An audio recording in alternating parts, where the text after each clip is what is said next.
మా మా ముఖం ఆలోచిస్తే మొత్తం 78 రగడల గురించి మనం చెప్తున్నాం. రగడలు చెప్తున్నాము.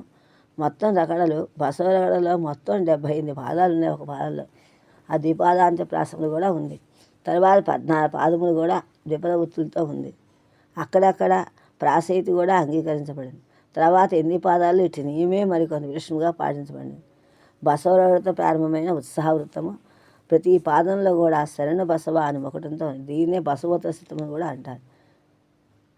రగడకు అంత్యమందు ఉన్నటువంటి కందపద్యం ఉండటం వలన ఏమిటో కర్ణాటక చరిత్రగా దీన్ని కన్నడ కృతిగా కూడా భావించారు.